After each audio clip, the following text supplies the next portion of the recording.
20년 넘게 150회가 넘는 중국의 길 위를 걸어온 한 사람. 70여 개의 삼국지 도시를 답사하며 지금도 해마다 그 길을 이어가는 인천인 허우범 교수. 삼국지의 땅에서 그는 인문학이 가리키는 길, 인간과 리더십의 본질을 묻습니다. 안녕하십니까. 인하대학교 융합고고학과 교수 허우범이라고 합니다. 저는 문학과 역사를 전공했습니다. 삼국지와 실크로드는 문학과 역사를 아우르는 중요한 주제입니다. 이러한 연구를 통해 현재의 삶에 도움을 주고 나아가 발전적 미래를 설계하는 데 필요한 인문학적 논리를 갖출 수 있도록 힘쓰고 있습니다. 저 역시도 어릴 때부터 삼국지를 좋아했습니다. 그런데 대학에서 국문학을 전공하면서 다시 한번 삼국지에 관심을 가지게 되고 그러다 보니까 자연스럽게 삼국지에 빠지게 됐습니다. 삼국지의 매력을 든다면 인류가 역사를 세운 이래 여태까지 난세가 아닌 시기는 찾기 어렵습니다.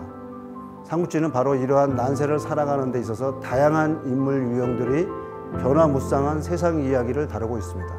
이처럼 다양한 인간 군상의 이야기를 통해서 우리가 살고 있는 현재에도 중요한 리더십, 정치 경영학, 처세술, 인간관계 등을 공부할 수 있는 인생의 지침서이기 때문에 아직까지도 매력적이라고 생각하고 있는 것 같습니다.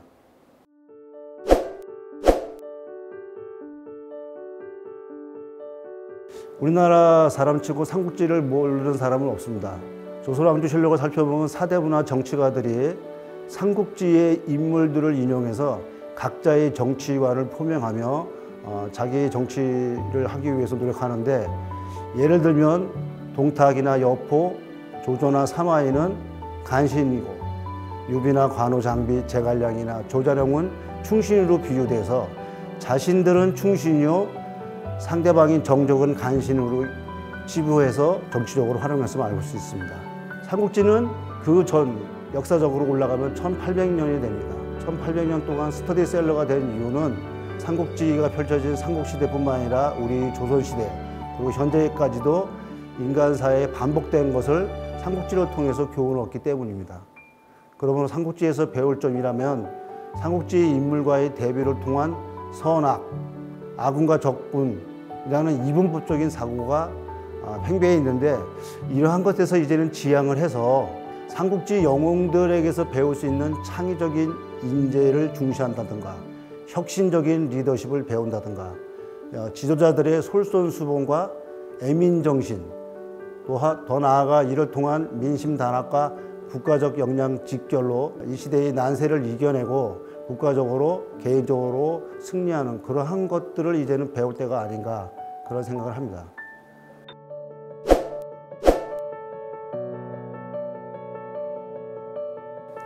(20여 년을 답사하면서 수많은 에피소드가 있습니다. 아마 책 한 권 분량은 충분히 될 것 같은데요. 특히 에피소드로 들 수 있는 것은 사천성 대지진이라고 들 수 있습니다.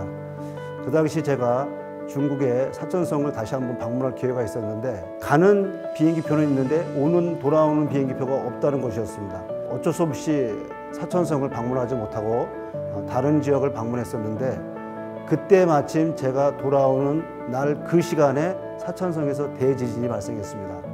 만약에 왕복표가 있었다면 제가 사천성에 갔었을 것이고, 그 시간에 제가 돌아올 수 있었다는 것은 장담하지 못했을 일이었죠.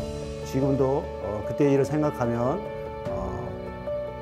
제가 종교를 믿지 않지만 상당히 고마워하고 감사하고 있습니다.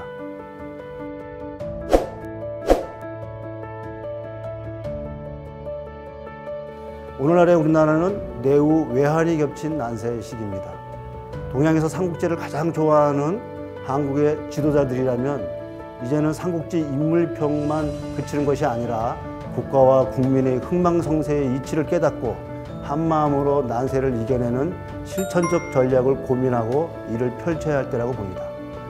난세에서 통합으로 나아가는 삼국지의 가르침은 바로 오늘의 한국 사회에 꼭 필요한 것이라고 생각합니다.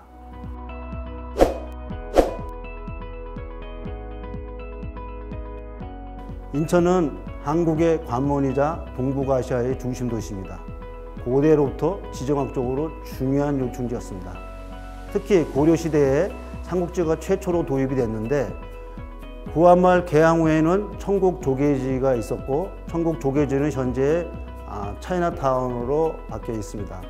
이 차이나타운에는 우리나라 최초의 삼국지 벽화가 있으며 이 벽화는 우리나라 국민뿐만 아니라 삼국지를 좋아하는 외국인들도 반드시 찾아서 봐야 하는 곳으로 각광을 받고 있습니다. 해양 강국 고려의 해양 실크로드는 인천이 출발점이자 도착점이었고 그러한 것은 오늘날까지도 그 위상이 변함없이 인천으로 이어지고 있다고 봅니다.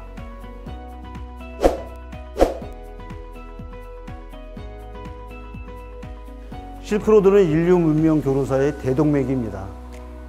그래서 실크로드는 저의 중요한 연구 분야이기도 합니다. 2002년부터 실크로드 연구를 시작해서 3대 노선 중에 초원길과 오아시스길을 답사를 하고 팬데믹으로 잠시 중단되었던 바닷길을 현재는 답사 중에 있습니다. 그 사이에 실크로드 기행이라는 책과 실크로드 7년간의 기록, 또한 황해로드 등이 있습니다. 실크로드 역시 3대 노선 답사 완료와 함께 그동안의 연구 성과를 모은 한 20권의 계획을 잡은 실크로드 총서를 발간할 계획으로 있습니다.